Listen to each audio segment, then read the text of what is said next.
Hola, ¿qué tal?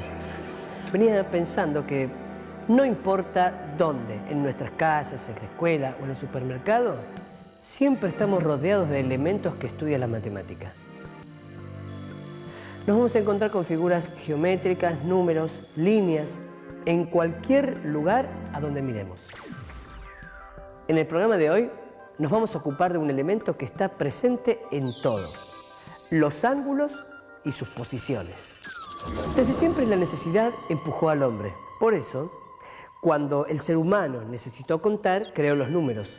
Cuando quiso calcular, desarrolló operaciones. Luego, definió relaciones y determinó las propiedades numéricas. Y con esos elementos, sumados al uso de la lógica, el hombre creó los instrumentos adecuados para solucionar diferentes problemas.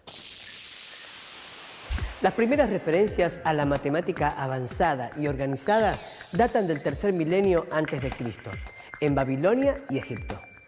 Eran matemáticas dominadas por la aritmética, con cierto interés en medidas y cálculos geométricos, pero no se hacía mención a ningún concepto matemático. Fueron los griegos quienes tomaron los elementos matemáticos de los babilonios y de los egipcios. Su aporte más importante fue en la geometría, que dejó de ser solamente concreta para convertirse en abstracta. A finales del siglo IV, Euclides escribió su famosa obra Elementos.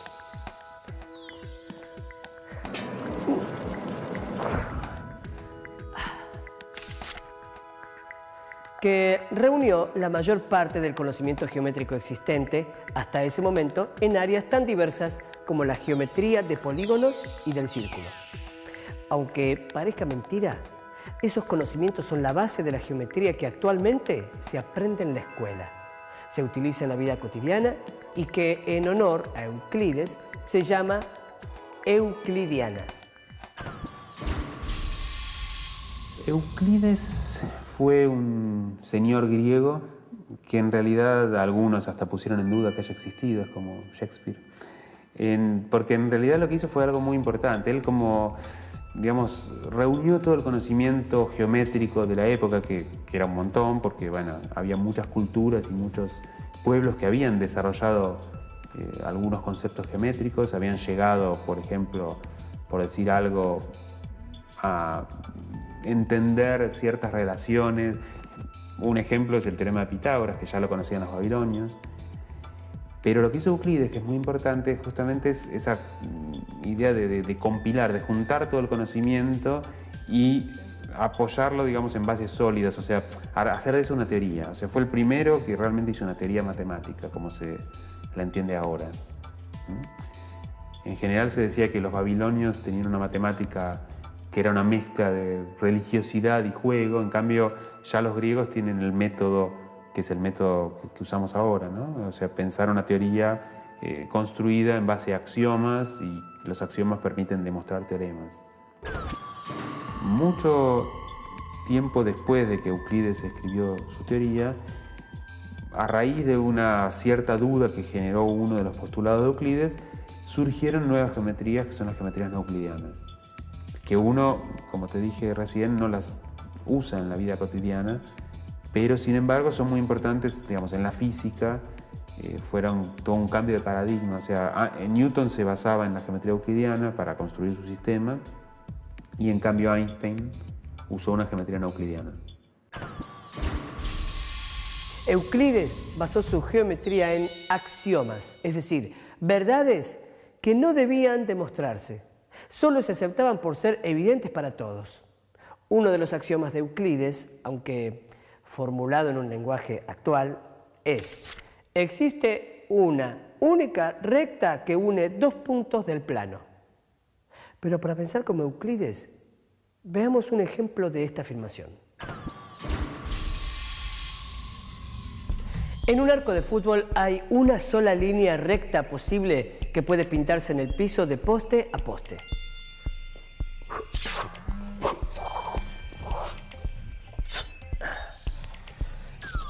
Imaginemos que no fuera así y que los postes estuvieran unidos por más de una línea. Cuando la pelota cruza, ¿qué línea se cobraría gol? Si quieren comprobar ustedes mismos que existe una única recta que une dos puntos del plano, dibujen dos puntos en el patio o en una hoja y vean qué caminos rectos posibles pueden seguir para ir de un punto al otro. Ahora tomemos uno solo de esos puntos y veamos de cuántas maneras podemos dibujar rectas que pasan por él. Como vemos, hay infinitas maneras y cada camino señala una recta distinta. Eso es otro axioma de la geometría, que se puede formular de la siguiente manera: por un punto del plano pasan infinitas rectas. Ahora, sobre ese punto, marquemos dos rectas no perpendiculares. Podemos observar que el plano que las contiene queda dividido en 4 zonas. Cada una de ellas es un ángulo. Entonces, siempre que se tengan dos rectas secantes, es decir, que se cortan en un punto, se determinan 4 zonas sobre el plano, cada una de las cuales se llama ángulo convexo. Si analizamos matemáticamente el limpiaparabrisas de un auto,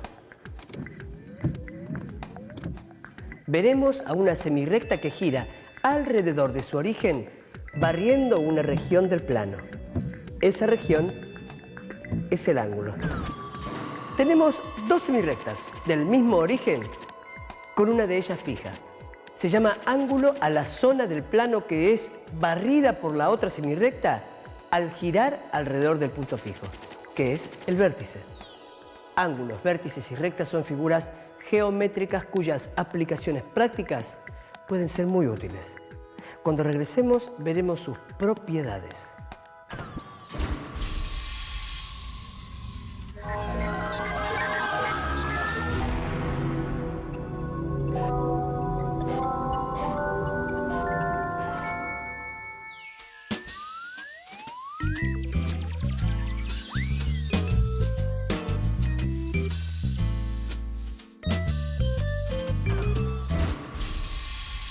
En el siglo XVII había una disputa que se hizo después muy famosa a lo largo de la historia, que era la de los que sostenían que la Tierra estaba en el centro del universo y todos los astros daban vuelta alrededor de ella, que llamaban geocentristas a ellos.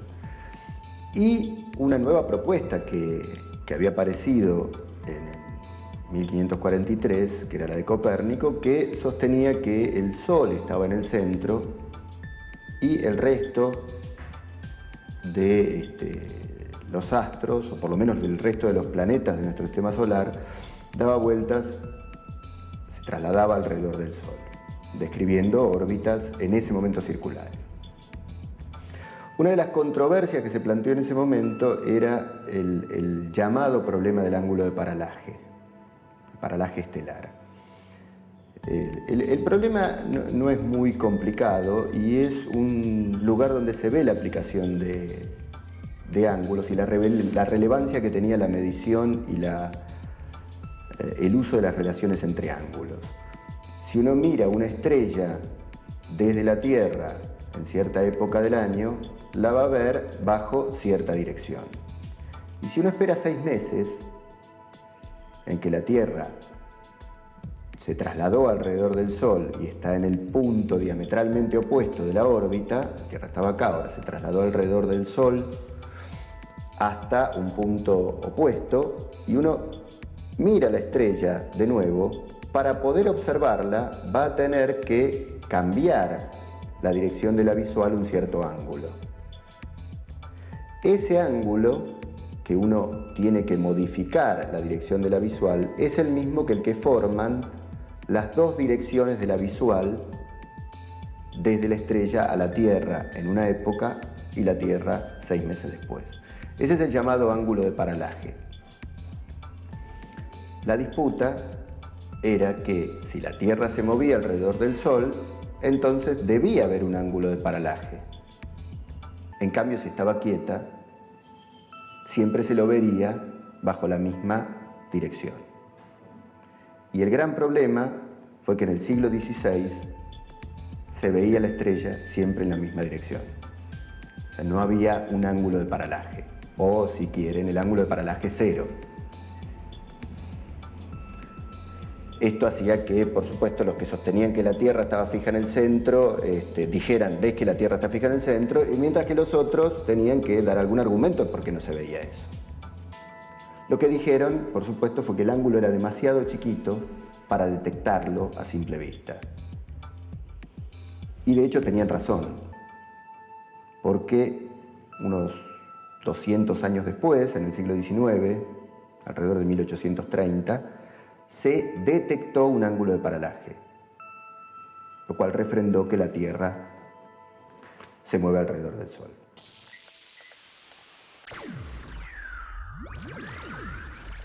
Recién vimos cómo dos rectas secantes determinan 4 ángulos.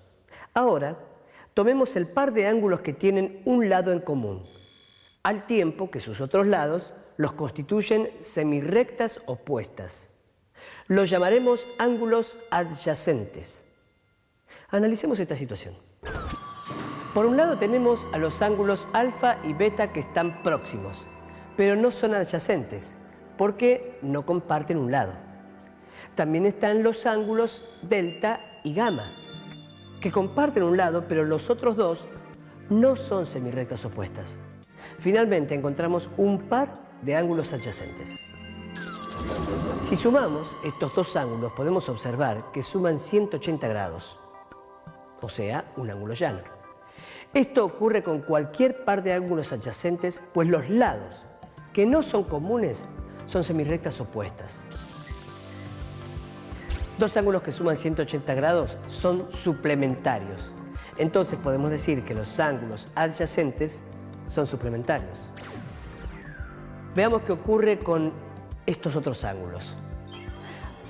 Ambos tienen el mismo vértice y los lados de uno son semirrectas opuestas de los lados del otro. A estos ángulos se los conoce como opuestos por el vértice. En geometría hablamos de congruencia y no de igualdad, que es algo propio de los números. Decimos que dos figuras son congruentes si al superponerlas todos sus puntos coinciden. Compararemos estos ángulos para determinar si son o no congruentes. Un modo muy sencillo es usar papel de calcar. Tomamos uno de los ángulos y lo colocamos sobre el otro, de modo que los vértices y uno de sus lados sean coincidentes. Si los otros dos lados coinciden, los ángulos son congruentes.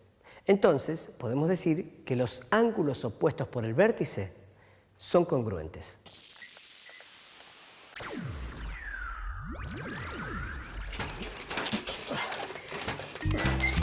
La idea de rectas paralelas la dan muy bien las vías del tren en los tramos en que no hay curvas.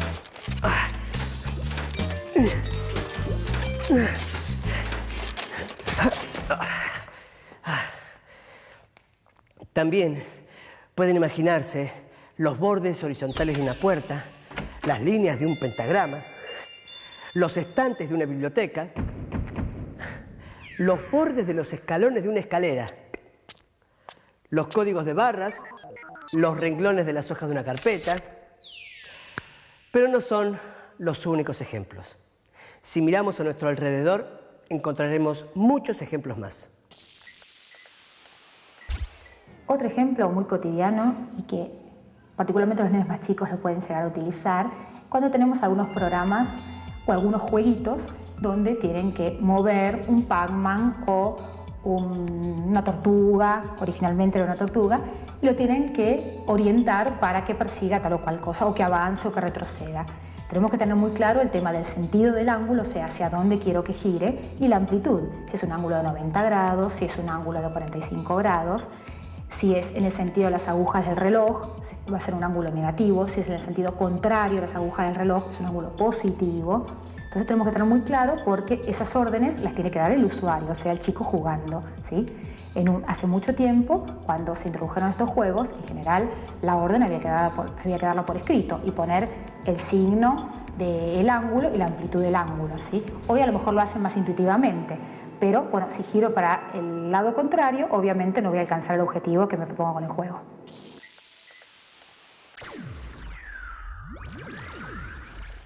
Trabajemos con los ángulos. Imaginemos el diseño de una feria de exposiciones. La feria tiene un stand en cada rincón y una estructura de paneles divide la feria en diferentes secciones, del 1 al 12.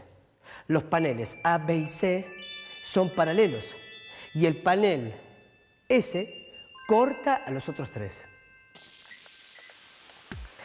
A cada empresa se le asigna un espacio y, si lo desean, pueden intercambiar los rincones asignados siempre que tengan el mismo diseño de stand. Pero, ¿cuántos diseños diferentes serían necesarios? Pensemos. ¿Cuáles son los rincones que tienen el mismo diseño de stand que el del rincón 1? ¿Y cuáles empresas no pueden intercambiar de stand?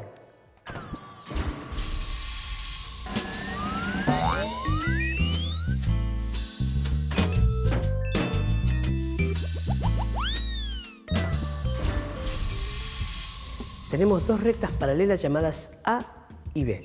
Los ángulos 3, 4, 5 y 6, que están entre las dos paralelas, los llamaremos internos. Los ángulos 1, 2, 7 y 8, que están fuera de las dos paralelas, los llamaremos externos.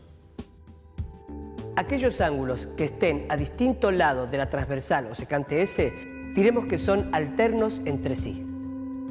Tenemos alternos internos como el 4 y el 5 y alternos externos como el 2 con el 7.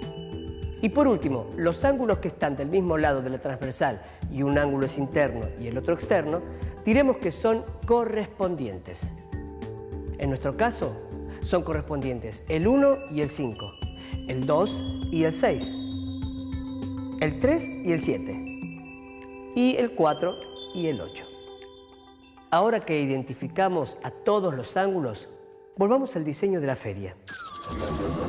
Bien, las empresas asignadas a los rincones 1, 4, 5 y 8 podrán usar un mismo diseño de stand, ya que los ángulos de esos rincones son congruentes. 1 y 4 son congruentes porque son opuestos por el vértice. El 1 y el 5 porque son correspondientes.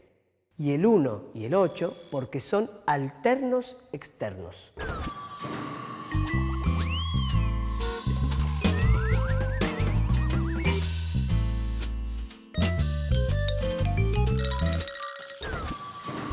Por otro lado, las empresas asignadas a los rincones 2, 3, 6 y 7 utilizarán otro diseño de stand. Los ángulos de sus rincones no son congruentes con los de las empresas que vimos primero. Sin embargo, los rincones 2, 3, 6 y 7 tienen ángulos congruentes. También hay ángulos suplementarios. 1 y 2 son suplementarios. Lo mismo que 1 y 3, 3 y 4, 2 y 4, porque son adyacentes. Pero no son los únicos. El 8 también es suplementario de 2, de 3, de 6 y de 7. Lo mismo el 1, que es suplementario de los mismos ángulos que el 8. En conclusión, hay solo dos tipos de ángulos. Los ángulos 1, 4, 5 y 8 son del primer tipo y los ángulos 2, 3, 6 y 7 son del segundo tipo. Cada ángulo de cierto tipo es congruente con cada uno de los de su mismo tipo y es suplementario de cada uno de los de tipo diferente. Cuando regresemos, nos pondremos a trabajar en la construcción de rectas paralelas. Ya volvemos.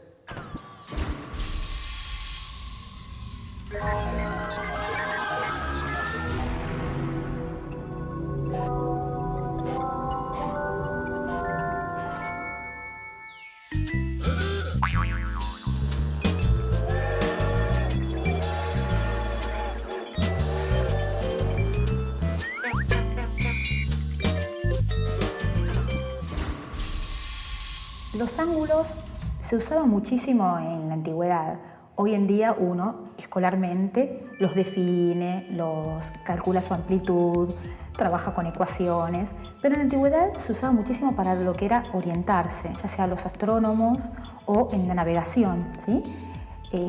Había muchísimo interés en poder definir en cuál ubicación estábamos, indicar un posicionamiento y de acuerdo a eso ver un objeto determinado donde estaba respecto a ese punto.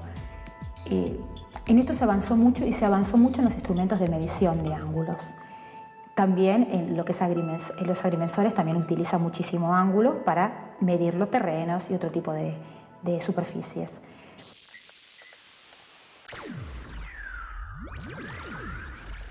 Ya sabemos que los ángulos correspondientes entre paralelas son congruentes. Si a dos rectas las atraviesa una secante y los ángulos correspondientes que se forman son congruentes, entonces las rectas son paralelas. La construcción de rectas paralelas se basa en esta propiedad. Con esta información ya podemos construir rectas paralelas. Para hacerlo, trazamos una recta. Sobre ella colocamos la hipotenusa de la escuadra y la regla sobre uno de los catetos. La regla servirá de guía para desplazar la escuadra. A medida que se produce este desplazamiento, vamos trazando rectas que resultan ser paralelas, ya que los ángulos que forman con la regla son congruentes. Por lo tanto, las rectas trazadas son paralelas. También podemos trazar rectas paralelas con regla y compás. Primero, ubicamos un punto A sobre la recta y con el compás trazamos una semicircunferencia que corte a la recta en un punto que llamamos B. Con este punto como centro trazamos una semicircunferencia de tal modo que pase por el punto A y corte a la recta en el punto C. Mantenemos la abertura del compás y con centro en el punto C trazamos una nueva semicircunferencia que pase por el punto B y corte a la semirrecta. Las semicircunferencias se cortan en los puntos D y E. La recta determinada por ellos es paralela a la recta dada. Las propiedades de los ángulos formados por rectas paralelas cortadas por una transversal permiten establecer relaciones entre los ángulos de un paralelogramo. Por ejemplo, observamos que en el paralelogramo ABCD hay dos pares de paralelas. Nos concentramos en un par de ellas, A y B, y la recta que contiene a otro de los lados, la M. Podemos ver que los ángulos alfa y épsilon son alternos internos entre paralelas y por lo tanto son iguales. Decimos que alfa es igual a épsilon. Ahora tomamos las rectas M y N, que son paralelas, y la recta que contiene a uno de los otros dos lados, en este caso B. Vemos que los ángulos épsilon y gamma son correspondientes y por eso congruentes. Decimos que épsilon es igual a gamma, como alfa es igual a épsilon, y este es igual a gamma. Entonces, resulta que alfa es igual a gamma. Los ángulos alfa y gamma son ángulos opuestos del paralelogramo ABCD y son congruentes. De igual manera, se puede mostrar que los otros dos ángulos interiores opuestos también son congruentes. Entonces podemos asegurar que los ángulos opuestos de un paralelogramo son congruentes. Hoy trabajamos con los ángulos y sus propiedades. Aprendimos que los ángulos adyacentes tienen un lado en común al tiempo que su otro lado constituye semirrectas opuestas. También vimos que los ángulos congruentes son aquellos en los que todos sus puntos coinciden.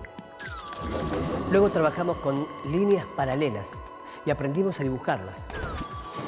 Por último, descubrimos que los ángulos opuestos de un paralelogramo son congruentes.